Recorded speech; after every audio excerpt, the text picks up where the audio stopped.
Os ninjas são apenas ferramentas. Amor, empatia e bondade simplesmente não é o suficiente para mudar o sistema. Olá, meu nome é Lucas e bora entender como o Naruto não conseguiu verdadeiramente mudar o mundo. Vamos começar pelo arco do País das Ondas, ele define muito bem o tom do resto da série. É uma ótima forma da gente começar a entender as injustiças que assolam o mundo do Naruto. Essa primeira missão do time 7 nos mostra como o Gatou assumiu o controle da economia do País das Ondas e contratou os Zabuza para matar aqueles que ameaçavam seu poder. Em seguida conhecemos o demônio da névoa oculta e aprendemos sobre sua criação, tendo que matar mais de 100 colegas de classe para se tornar um ninja. Também conhecemos Haku, que nasceu com uma Kiki Genkai e por isso foi caçado e abandonado por sua família. Zabuza foi responsável por recrutar o Haku. Os dois se tornaram ferramentas, foram contratados, forçados a reprimir sua humanidade para cumprir os seus deveres. Haku era muito gentil para o mundo shinobi, faria qualquer coisa por aquele que era mais precioso para ele, mesmo que isso partisse o seu coração. Haku era gentil, se sacrificou para salvar a vida de Zabuza, e Gatou chutou seu corpo morto. A única resposta do Zabuza para isso é que ele usou Haku, assim como ele foi usado. Essa é a vida de um ninja. Eles são apenas ferramentas a serem usadas e descartadas. Quando Naruto vê essa reação de Zabuza à morte do Haku, ou melhor, essa falta de reação, ele fica completamente chocado. Chocado que os shinobi se tornem sem emoção quando se tornam fortes. Chocado que não houve amor verdadeiro pelo garoto, que sacrificou a sua vida pela única pessoa que o fez se sentir precioso nesse mundo. Naruto cai em lágrimas, se perguntando por que Haku viveu e morreu sob tais circunstâncias. Nesse arco, aprendemos que a vida de um shinobi é ser uma ferramenta sem emoção. Kakashi diz que um ninja não deve se preocupar com o motivo da sua própria existência, e isso é uma coisa unânime em qualquer nação, porque é mais importante que eles vivam apenas como ferramentas a serem usados por suas vilas, independentemente da circunstância. Mesmo o Sasuke tem dificuldade em acreditar que o sistema é assim. Ele pergunta se o Kakashi realmente acredita nisso.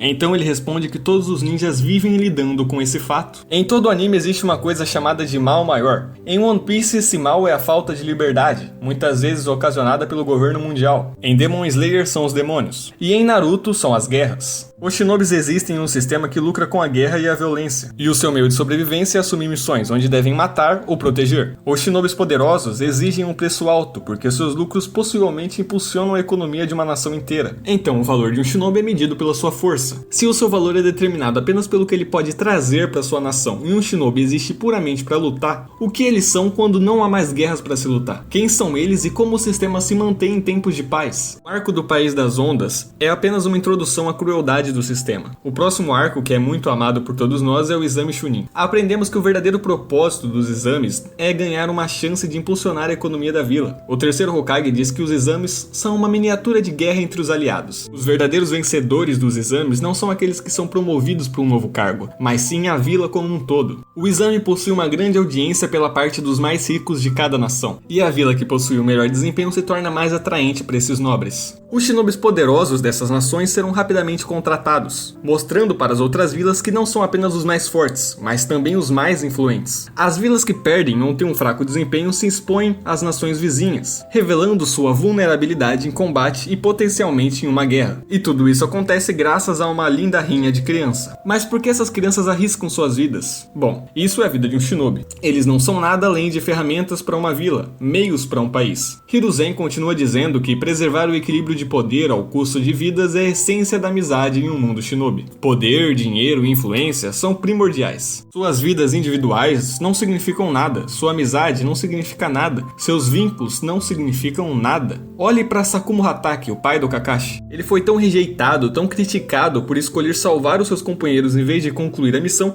que acabou tirando sua própria vida. O código shinobi basicamente exige que os ninjas escolham sua nação acima de qualquer laço individual que eles possam ter cultivado. Nesse tipo de sistema, não tem nenhum problema você excluir alguém como Naruto ou Sasuke, porque eles não contribuem de nenhuma forma para a vila. Então, eles não importam. Naruto foi o primeiro a entender isso, e aprende que não é o único da vila que foi maltratado pelo sistema. Durante os exames, o Neji conta para Hinata a história do clã Hyuga, como o ramo secundário da família se tornou basicamente escravo do ramo principal, sempre os ameaçando com a marca da maldição que pode causar uma dor intensa e até mesmo a morte quando é comandada. Uma maldição marcada no seu terceiro aniversário. E os Hokage sabiam disso e permitiam que isso acontecesse dentro dentro dos clãs. Kakashi é um ótimo exemplo de um ninja que sofreu na mão do sistema. Ele presenciou a morte do seu mestre. Obito, seu amigo, foi mais uma criança vítima da guerra. Ele assistiu seus 2 melhores amigos sofrerem na mão do mundo diante dos seus olhos. A Aldeia da Folha também é responsável pelo que está acontecendo no mundo, apesar de parecer a boazinha. Konoha é uma das maiores opressoras quando se trata de prejudicar os outros shinobi. Afinal, eles são os mais fortes. Surgiram da união de 2 clãs poderosos, possuem os melhores ninjas, possuem a raposa de 9 caudas, ninguém pode realmente enfrentá-los. O ideal de Konoha é a vontade do fogo. Essa vontade surgiu com Ashura, que buscava força através do amor e pregava a importância dos laços, ao invés de ver a força apenas como uma forma de ganhar poder. Mas então conhecemos Pain. Ele nos mostra que a vontade do fogo agora é usada para justificar assassinato e guerras sem sentido. Também é usada para justificar o extermínio de clãs inteiros dentro de Konoha. Qualquer pessoa que seja contra a vontade do fogo ou não se adeque a ela, imediatamente se torna um inimigo da vila. A maneira como os ex-Hokages falam sobre isso e sobre os shinobis em geral é bem reveladora. Tobirama diz que os Uchiha são um clã possuído pelo mal, chamando Sasuke de canalha sem nem sequer mesmo ter falado com ele. E os bons são aqueles que escolhem a vila sobre suas famílias. Para ele, as pessoas que aceitam confortavelmente a segregação e o desrespeito perante os seus próprios clãs, essas sim são aceitáveis. O terceiro Hokage nos diz que Itachi nunca foi preso pelas armadilhas do clã. Ele era apenas outro disposto a aceitar cegamente a vontade do fogo sobre sua própria carne e sangue. Mas o caso de Itachi é particular. Aos 7 anos, por causa do derramamento de sangue que ele viu, ele pensou como um Hokage.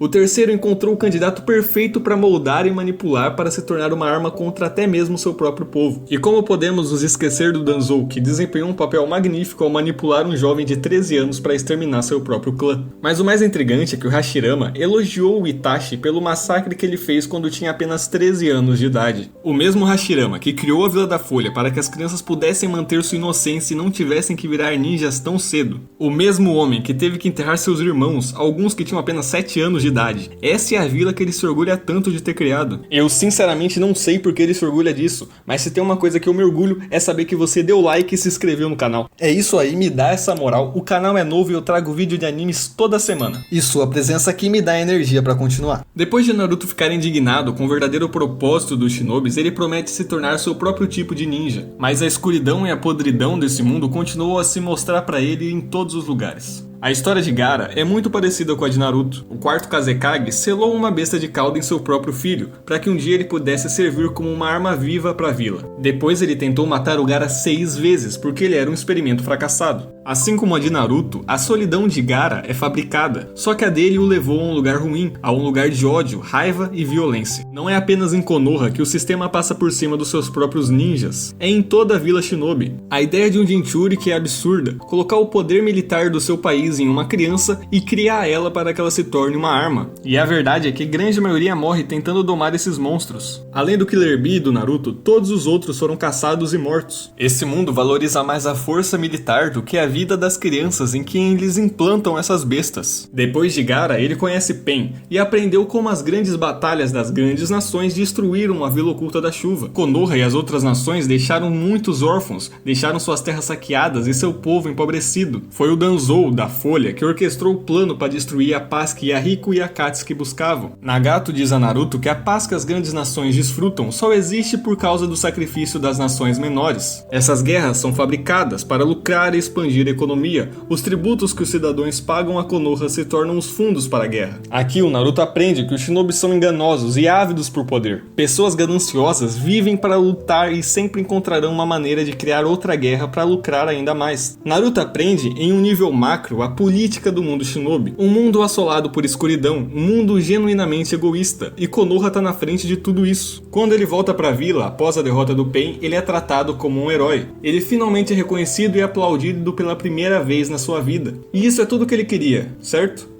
Mas ele só é elogiado porque agora ele tem um valor para Konoha. Todas aquelas pessoas que o desprezaram e o desrespeitaram nunca pediram desculpa, nunca reconheceram que nenhuma criança deveria ser punida por seu próprio povo daquela maneira, que nenhuma criança deveria se sentir um fardo e questionar sua própria existência. Quando ele encontra o Sasuke, ele aprende como o clã Uchiha foi prejudicado pela vila. Ele agora vê o seu melhor amigo como mais uma vítima desse mundo ninja. Ele descobre sobre o falso dilema que o Itachi foi colocado, mas o Naruto nunca pensa pensa na integridade da vila. Ele nunca reflete sobre as ações do segundo ou do terceiro Hokage. E esse mesmo homem acabou sendo o que aprovou a ordem para Itachi exterminar o seu povo. Ele não está furioso e indignado pelo fato do Clone Uchiha ter sido exterminado e o Sasuke ter sido excluído por isso. Mas, infelizmente, nada disso é suficiente para o Naruto buscar uma mudança radical. Naruto é empático, é amoroso o suficiente para ouvir e tirar tantas pessoas da escuridão. Ainda assim, ele não parecia irritado com o sistema que criou a situação, com a instituição que criou a própria situação onde ele passou sua infância. Como Naruto pode chamar Konoha de lar e permanecer leal a ela depois de tantas transgressões não apenas contra ele, mas contra tantas pessoas que ele encontrou no caminho? Antes da guerra, Naruto confrontou seu lado sombrio, o reflexo da cachoeira que representava seus desejos interiores, e Naruto o supera. Mas a mera existência desse lado dele provou que havia muita raiva e ódio em relação aos aldeões da vila, que ele havia reprimido,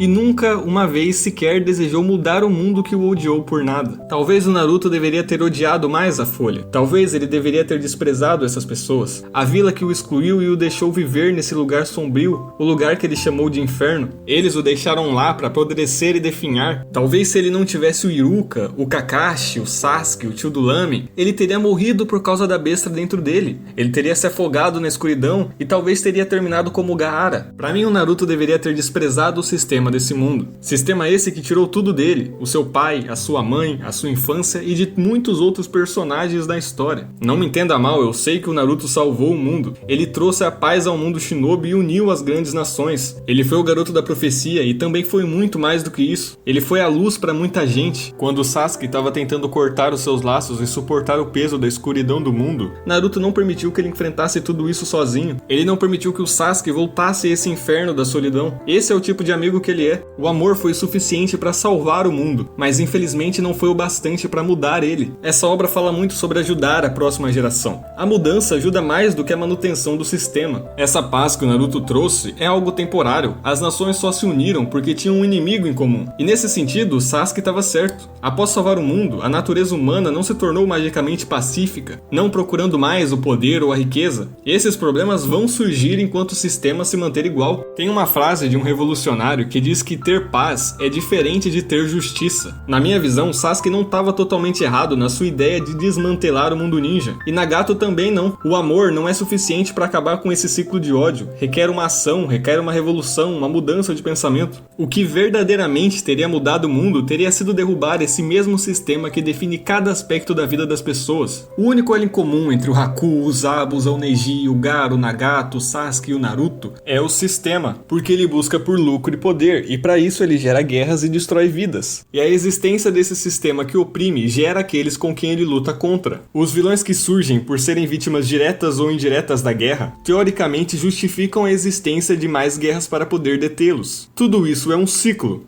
Como podemos ver na história de Sasori, que perdeu os pais na guerra e a solidão o levou ao caminho do mal. Ou o Kakuzu, que fracassou na missão designada por sua vila e isso o levou à prisão. Também temos o Kizame, que matou seus próprios companheiros para garantir que a missão fosse bem sucedida, por ordens da vila. Pen, que foi mais uma criança vítima da guerra, sendo esse praticamente um denominador comum entre todos os vilões. E infelizmente esse ciclo não foi destruído, ele só está parado. No final da Grande Guerra, Naruto e Sasuke estavam no campo de batalha, enquanto todos os senhores feudais, os verdadeiros líderes dos países, os responsáveis por mandar crianças para o campo de batalha, estavam em segurança, escondidos em um bunker. Eu não entendo como eles não viram o problema aqui. Não é o suficiente apenas se unir e dizer que não haverá mais guerras. A própria existência desse mundo está errado. Enquanto houver pessoas que amam mais o poder, o dinheiro e a influência que esse mundo tem a oferecer acima da vida dos outros, não vai ter paz. O arco do País das Ondas foi um vislumbre da verdadeira natureza do mundo shinobi. O verdadeiro propósito do Exame Chunin nos foi revelado. Gaara e Pen representam a verdadeira face desse mundo ninja, e Naruto infelizmente não mudou isso. Após o final da guerra, ele basicamente voltou para casa, e por alguma razão ele decidiu que isso era o suficiente. Ele ama Konoha com toda a sua alma e dedica sua vida para protegê-la, mesmo que isso signifique que o sistema que o moldou, que o prejudicou tanto, continuasse a prosperar. Sasuke era o único que entendia verdadeiramente a natureza desse mundo. Ele era o único que estava disposto a fazer algo a respeito, mesmo que fosse da maneira errada. Ele sabia que o amor em si não era o suficiente. Ele estava disposto a fazer a mudança que o Naruto deveria ter feito. Ele estava disposto a ser o mal para criar o bem. Ele estava disposto a se tornar o monstro que era necessário para destruir esse sistema e trazer a verdadeira paz. Mas então é isso, uma visão diferente sobre o final de Naruto. Diz aí nos comentários se você concorda ou não. Por hoje é só e até a próxima.